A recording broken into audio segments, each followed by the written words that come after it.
Hey guys, it's Brandon, aka B.Rich Beauty, aka your beauty best friend, and a happy hump day, y'all! Well, it looks like NENE, LEAKES, and a few other celebrities will be returning to our screen in a reality show reboot.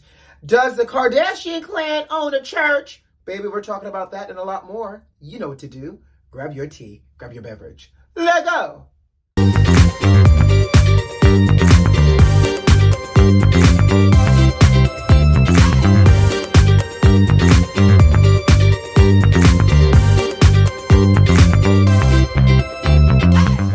Beauty Besties, how you doing out there, sugar? And a happy hump day to you. Baby, we're halfway through the week. How's your week going so far? Y'all ready for, I think tomorrow is St. Patrick's Day. Yep, tomorrow's the 17th. Y'all ready for St. Patrick's Day too? Baby, we didn't get a chance to really talk about the weekend recap planning on Monday because we was talking Real Housewives of Salt Lake City reunion finale. But let me tell y'all how the Jazz in the Garden weekend was. I was actually rather impressed. It was my second time ever attending Jazz in the Garden. And so, Friday was a women's conference leadership luncheon type of thing. And Yolanda Adams was a special guest. I got a chance to attend the conference and to listen to Yolanda Adams speak. But when I tell you she spoke to the hearts of all of us, I was like, come on, speak to me. Speak to my heart. I was like, come on, Miss Yolanda Adams. And then for Saturday was obviously the concert series. So I got a chance to see Mary J. slide across the stage, do a little high kick. Something happened with her audio, child. She cursed the people out real quick in Auntie Mary style and then apologized for it later. And then Uncle Ron Isley, the Isley brothers performed. And let me tell you something. Uncle Ron, I'm going to still up a little picture. It's kind of hard to see. But Uncle Ron came out in his all red suit with a vest and a hat and a cane, looking like he just got done buying his latest Ivy Park collection, the Ron Isley edition, looking like somebody's great uncle. And he sounded great. Y'all laughing, but I'm going to tell you something. Ron had all that red on like he literally stepped out of the Ivy Park commercial along with everybody else that was in the audience. I saw so much Ivy Park. I was like, come on, Beyonce and Ivy Park. But y'all know her last Love collection was all red and had like the snakeskin print and things like that. So Ron was channeling the Ivy Park Love collection. And along with Ernest Isley, I think that's the brother's name that plays guitar. They all wore their finest red, sugar. And they had dancers dancing. But I'm going to tell you something. This man is 80 years old. I don't know what kind of break he took. But at one point in between, in the transition of songs, he says, I'll be back. I'll be back. And then as soon as he walked off stage, commercial played. His little Busted video. So then he came back and was saying Busted and had the nerve to sit down on stage. Which, the man is 80, by the way. But I was just like, Lord Jesus, I hope if he sits down, he is able to get back up. But I'm going to tell y'all what really burnt my biscuits, right? Because I like Busted. We all love that Busted, cause you're busted. Baby, no, kiss my heart. Dun, dun, dun, your ass is grass. You know that one? No. That song. Let me tell you something. You can no longer officially enjoy that song because of R. Kelly's ass, him singing in the background, and he wrote all those doggone songs for Mr. Ron Isley. And Ron has to sing them because that keeps him relevant. But now we got to decide whether or not we want to sit there in silence and silent protest of R. Kelly, or we want to do a little bit of a bob. And I may or may not have sat there for 3 seconds for a silent protest and then started bobbing. And then who else performed? SWV. Let me tell you something. Those sisters with voices, baby, sang The House Boots Down. I've never seen them sing live before, and they sounded so great. They were one of the earlier performances, so the crowd wasn't really full yet, but they sounded so amazing. So I saw SWV. I saw The Roots featuring T-Pain. Okay, T-Pain, we saw you. And the Isley Brothers and Mary J. Blige. And then Sunday, I got a chance to see Stokely. Now, I may or may not have thought Stokely was from 112, but that's besides the point. Stokely's obviously from Mint Condition. And when I tell you Stokely broke out with pretty brown eyes, he had us going. He had such good energy. He danced his face off. I said, okay, Stokely, you said that these people paid you to come out here and sing, honey, and you was going to give us a show. So he gave us a great show. Rick Ross was actually not bad. Now, I may not buy a ticket on my own to see Rick Ross, but in this event, he was not bad at all. And then Her was the headliner for Sunday, and she sounded amazing. Like, her voice is just so good. So that was Jazz in the Garden, y'all. I know that, we had talked about it last Friday, but I just wanted to give y'all a little heads up to let y'all know how it really was. And it was cold in Miami last weekend as well. Over the weekend, I should say. So we were all bundled up, muy frio-like. Okay? But y'all ready to jump into these hot topics? Let's do it. If I could turn back time. Oh, looks like we may not be turning back time anymore, y'all. So y'all know on Sunday, we sprung forward with daylight savings time and lost that hour. And I don't know if it's just me, or anybody else, but don't y'all feel like y'all feel that hour? Or is it just me getting wise in my years? Y'all let me know. But the Senate passed a bill unanimously called the Sunshine Protection Act that is now passed and is now heading to the House for them to vote on.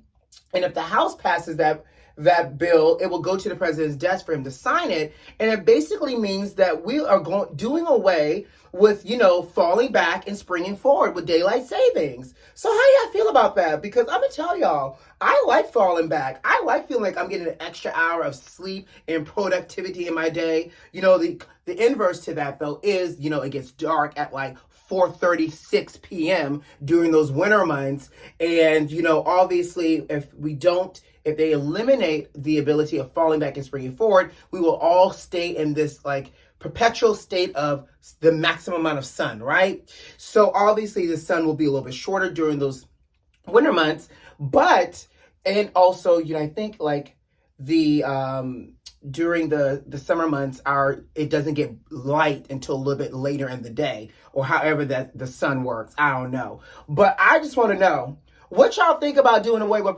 daylight savings time? Because some parts of the country and world don't even observe daylight savings time, okay? People in Mexico, they're like, y'all do what? What time is it there? Oh no, we don't change time. So what are your thoughts here? Are you excited for the potential of us doing away with daylight savings time? I don't know if it's just because I'm a creature of old habits, but I feel like if this was so easy to be just done away with, why have they not done away with daylight savings time a long time ago? I actually like falling back. And I guess it's also, side note, I guess this also can help for those people that suffer from like seasonal depression, because during the winter months, it gets dark super, super early and the days are super short. So I guess the longer we have sun, the better it is for our overall health and everything else. But y'all let me know what y'all think about this whole Sunshine Protection Act. Y'all ready to protect y'all sun and y'all peace and stop falling back and springing forward?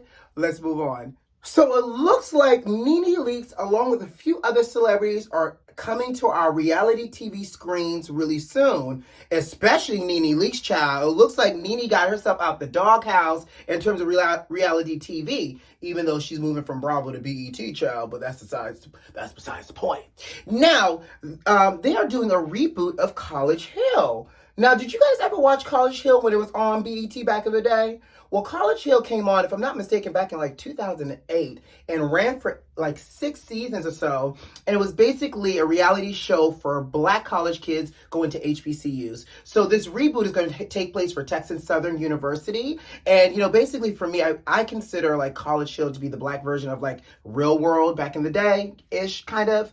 But apparently College Hill now has this reboot, but it's the celebrity edition. So coming to our screens will be obviously NENE Leakes, Lamar Odom. I guess reality TV is now his shtick, post Big Brother.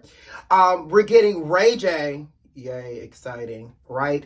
India Love, I have no clue who that is. Dream Doll, still have no clue who that is. Slim Thug, and Big Freedia. You already know her. Yes, I love me some Big Freedia, y'all. I can't wait. So I don't know if this is College Hill or Retirement Hill, or if this is just some Black version of Celebrity Big Brother just cloaked under the College Hill moniker. I don't know, but apparently everybody in the house will be going to Texas Southern to earn some form of certificate or some form of program to really show that it's never too late to go back to school and get your education. But I got questions. Oh, I think I forgot to tell y'all. Y'all know who else is in this cast? Stacey Dash. Yes, child. I guess she woke up today or yesterday and remembered she was black when she looked in the mirror and decided to join this black cast on this black network, because Stacey Dash has seemed to distance herself from the black culture for a while and has said a lot of problematic things too in doing so. So I'm trying to figure out, I guess everybody needs a check,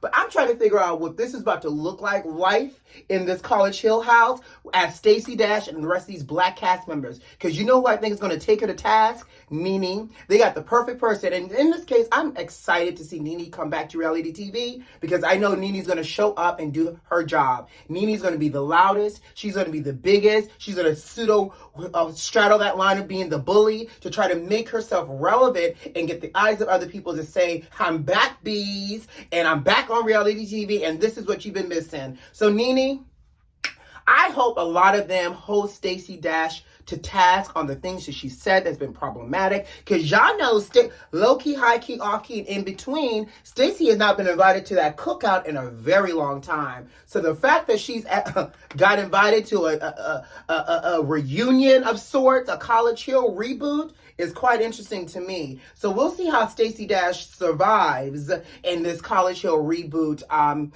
series. Now, who's your favorite to see on the screen? Is it going to be Ray J? Is it NENE? Is it Stacey? Is it Lamar? Is it the Dream Doll and the Slim Thug and the India Love and the Cash Thrillers or whoever else, child? Who is your favorite? Who can you not wait to see in this College Hill reboot? Y'all let me know. All right, before I move on, I just need to grab a sip of tea for my soul, because we're about to talk about the Kardashians, child. Okay, I'm ready. Well, you guys know that Kim Kardashian sent shockwaves through Al Gore's internet last week and sent everybody up in a tizzy when she talked about, to all the women entrepreneurs to get off their ass and do some work, right? Exactly. And so that had a lot of people responding, and a lot of backlash, calling her comments a little bit tone deaf and saying, it's easy for her to say something like that when she came from a life of privilege and, from a family of, basically wealth, child. And, we talked about this last Friday, and I kind of agree. I think you can encourage people, but you also have to check your own privilege to identify how, to also recognize how you're encouraging people from the lane that you belong in and the class, in a sense, that you associate with as well. And I believe the way she said that comment was very much tone deaf. But speaking of getting up off your ass and doing some work, I found out a little tea, y'all, that I thought was a little interesting, a little scandalous. So I said I had to bring it to y'all. Did y'all know Kris Jenner co-founded a church back in 2008? Exactly. She founded a church with a guy named Brad Johnson back in 2008. And by the way, Brad Johnson is the pastor, and he was working at a local Starbucks before he did this church endeavor with Kris Jenner.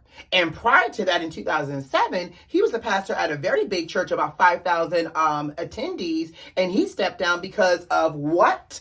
Rumors of sexual indiscretion, child, and infidelity. So I guess after he lost the church in 2007, he went down to the Starbucks in 2008, and then somehow between making a honey almond flat white for Kris Jenner, they met up, and Kris said, you know what, I'm going to give you some money and we're going to start a church together. Baby, if this is not the most scandalous, interesting thing I've ever heard, it's called the California Community Church, by the way.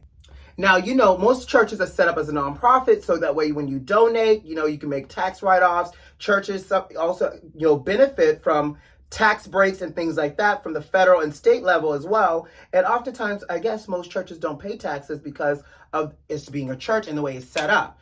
Well, according to the word and the documents on the street is, in order to be a member of the California Community Church, there's a membership fee. And it's not getting down on your knees and praying every day to be a member, or, going to visit the sick and shut-in sugar like, we do in our church over here. But it is literally $1,000 a month is the membership fee. Excuse me? $1,000? $1,000 who? Who? $1,000 a month? And not only is it $1,000 a month, y'all, it's $1,000 a month plus 10% of your salary as well, offered up in tithes as a donation. Which, I grew up in the church in Charleston and Atlanta, and we were always taught to give 10% of your income anyways. But you telling me you charging folks $1,000 a month?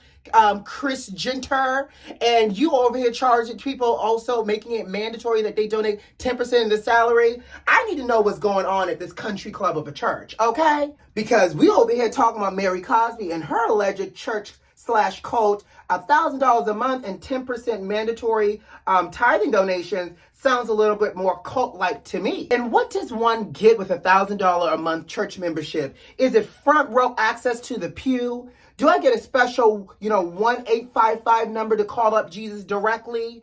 Or is there a daily happy hour at the church from like 5 to 7 or 4 to 7 of, wine and charcuterie, aka communion? Like, do we get daily communion at this church? Because I need to know what's happening for $1,000 a month to be a member of this church, along with this mandatory 10% tithing donation. But you know what I couldn't help but think even more?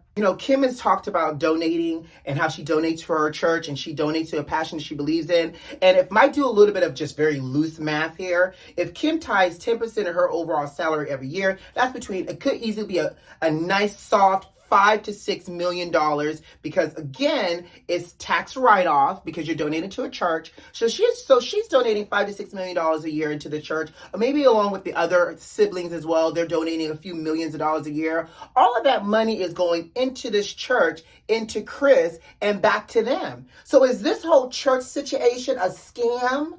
Is this whole church situation a tax haven and or break for them? Is this a way for them to keep their money circulating in their pocket and really not going anywhere? Like, I'm trying to figure out how y'all using this church. Because, this California Community Church, before it was California Community Church, it was like the Life Changers, Life Savers Church or something like that. And they had tax liens as well. And then the California Community Church had a few tax liens as well. So y'all wasn't paying taxes at one point. So what y'all do with all the $1 million over there? Is this church still open for the masses to come? Oh, I guess you can't come until you pay your $1,000 membership fee. Like, I'm just trying to figure out here, is this where Sunday service originated in? Was Kanye charging the kids to come to hear Sunday service, and then y'all was charging the kids 10% for tithing along with the $1,000 a month membership? Now, am I mad at this scheme that Todd has set up to bring us the bullshit? I feel some kind of way, okay? Especially since, they've gone on with all these businesses. Kim has caused all this stir, talking about people to get up off their ass and work when, they got a church over here that they're running, and they basically tithing and writing checks to themselves. Ooh, y'all, that was a lot of tea. Y'all still with me over there? What y'all think about this? But on that note, guys, before I leave, good God, over the weekend, Tracy Braxton. I feel like one of the great things that Braxton Family Values brought to us, aside from being the longest running Black family reality TV show, is that we got a chance to see the good, the bad, the in-between, but at the end of the day, love, sisterly family love. And I know everybody knows that Tracy Braxton, Tony, Tamar, Trina, Tawanda's sister, Mama Evelyn, Michael, all of them, their sister, their daughter, their auntie passed away due to esophageal cancer. And Tracy was battling that for over a year privately. And I don't know if you guys noticed, but when Kevin Jr., Tracy's son, got married last year, Tracy lost a lot of weight. She was looking very thin, and she wore a mask throughout the entire photos. And I was like, something's happening with Tracy. I don't know what it is. And it reminded me of Chadwick Boseman when we saw how thin he was as well. So that show came on so much that you felt like you were a part of the family, and it just really broke my heart to see the tribute from Mama Evelyn, to hear, to read the release from Tony, and now the sisters are starting to speak. Tracy's husband even wrote a beautiful letter. So I just send prayers to the Braxtons. Like, I can't believe Tracy is gone. Trey Ray is gone, y'all. So we will never watch Braxton Family Values or listen to an album the same again because Tracy's no longer here. So, and on that note, just really sending lots of love overall. But guys, I gotta go. You know what to do. Subscribe to the channel, like this video, leave me a comment. Most importantly, check the notifications and make sure they're turned on. Who loves you? I do. Love on each other. I love you. I'll see you on Friday. Bye.